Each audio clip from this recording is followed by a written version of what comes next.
first. I'm just joking. I think it's important to, when you're new, to try to have an idea on how to aquascape. This is probably my third aquascaping that I'm gonna do. I'm early reefer, less than a year, and I haven't found a video that kind of helps you a lot and makes it a lot easier for you. You kind of go as you want to go, and you just start building into the tank, and it makes it a lot easier to be thumping your hand, or when you already have an aquarium already set and you want to, aquascape it again. Something that I usually do is, you can do it in a lot of ways. You can either have picnic tables, which is easier for the back and better to view it at a better angle, or you can do it on the floor. One of the key things that I think is important when you're aquascaping is knowing the dimension that you have inside your aquarium. So that's inside only the area that you're actually working with. You can mark it down with either a regular tape paint, or you can draw it with a marker, Sharpie, whichever one you like. So what you want to do first is you want to get the dimensions that it is inside, available space inside your aquarium. So as you can see, from here to here all the way inside, from left to right is 46 inches, which I've marked it there. The depth is 18 3/4.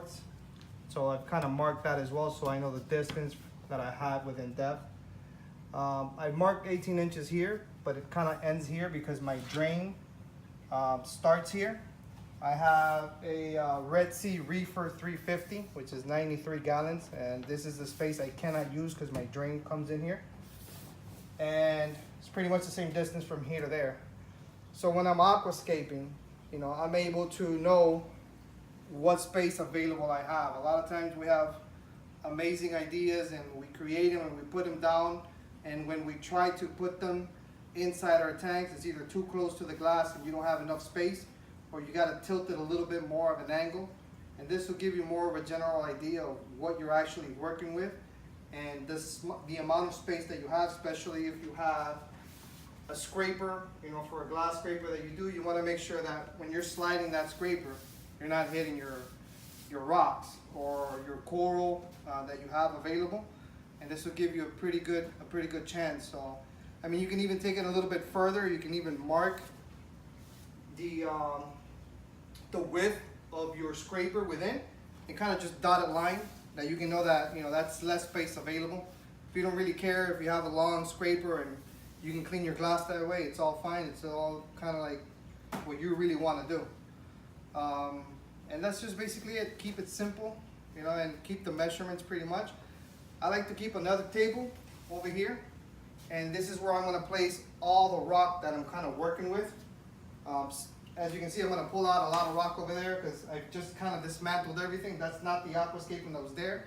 It's just, the rock, making sure that I don't leave it out of the water because it's live rock. So I'll be pulling this rock out and kind of laying it over here. I'm going to leave all the corals and everything in there. All my fish are going to stay in there. And I'm going to be able to know, choosing rocks, putting it here, making it work, and seeing what I'm actually working with. I've already looked at the looks that I really want. So I'm going to try to duplicate or put in my own tweak into the aquascaping. Okay, another important thing is the rule of thirds. It's a compositional technique in art. I've drawn my lines over here as well. It's to make the appearance in the aquascaping a more interesting and dynamic look on the layout in itself. It's a measurement, it's a rule of thirds. And the goal is not to center the main structure, dead center. So I've divided into thirds my tank, which you can see the dotted lines here. So when I placement, I know that my placements will be more or less around here. I've included on Reef to Reef, there is an article, thank you for that. And I'm going to include it on here. That way you guys can view it and read it and get a little bit more information on it, on what it really is. But basically, if you look at my tank, it'll be divided into thirds. And also within this way into thirds, vertical and horizontally. And you'll have 4 main points once those lines cross each together. So the main technique will be that the main structure will lay out more or less over here. As you can see on the article, it'll explain in very detail. This girl made a great article on it. And just to keep that in mind as well, and I'll keep it in mind on mine. So that's it. All right, I've already finished taking out all of the live rock out of the display tank. As you can see it over here, I had some corals that were already stuck that had naturally grown. So I went ahead and I had my all my tools for fragging. I had them already ready. So went ahead and make sure that I had all my pegs, my glue. Took out my coral fragging station where I can put them on once I glue them onto there. That way I can put them in my tank and make sure that they're glued before I actually transfer them, or where I want to transfer them once I'm finished with my rock. If you're going to actually glue them to there, or just kind of display them. Since I had a couple of them, I left them in these cups for now, with the light on there. That way they're being displayed. I'm gonna glue them on and put them on my frag station and put them back into the tank, and then I'm gonna continue with the fragging of the rocks. So just so you can have in mind of everything, how it kind of looks and how it kind of plays out before you start the final displaying and aquascaping. This is the aftermath that I came up with, the look that I kind of wanted to go for. I think it's important for now, to kind of place the epoxy, on any loose rock. It's a 2-finger tap. If it falls over, it's no good. So I'm gonna epoxy it and kind of see where the points and where the seams need to be. It's a lot easier than for you to actually put it inside the water and then try to figure it out where you epoxy it. So I'm just gonna kind of place it where it actually both of them should meet and make good contact and fit on like a glove. So I'm gonna put epoxy within some of the rocks that I think that need the most. When you have a lot of rocks like here, you can't really epoxy it and kind of bring it into the aquarium. So what I'm gonna do is, as I'm bringing them in, I'm just kind of gonna separate them, kind of like that, to give me the same look. So when I put it back together, I know what I'm actually doing, and fill in the gap and fill in the view that I'm actually going for. I've seen people actually number the rocks with tape. They put it.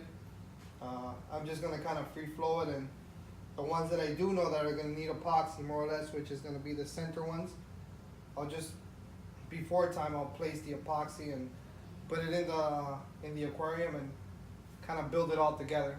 This is probably the hardest part, making it look and make sure that it fits, because I did give it the 1 1/4 of my scrubber. So I'm making sure that my scrubber doesn't hit any of my rocks. Pretty much. I didn't do it here, so I'm gonna measure to see if I need to tilt this a little bit more. But I can play with it once it's inside the sand and kind of settle it in. And give it a better placement for it to fall naturally.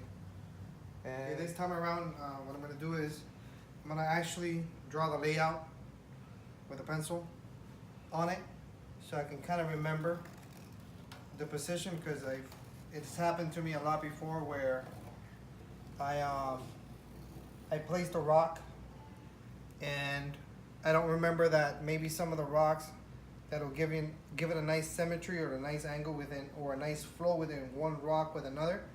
I don't place it in the same position, or I forget that this rock goes another way and I place this tip in the back. So this time, more or less, to give me a better perspective of the angles, and I can measure a lot easier when I take it off and I place it in the tank, and I know how to move it and shove it in the proper placement. So I mean, you don't really have to. I'm just gonna take this extra step so I know what, how the placement of all my rocks are gonna kind of lay out, how close it kind of fits to the glass. Especially, since I have to work kind of with the back and the front, and I've already liked the way it looked on the placement. I want to make sure I kind of do it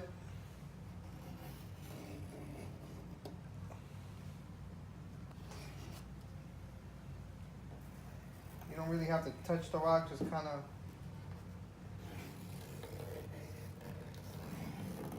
get the feel for it.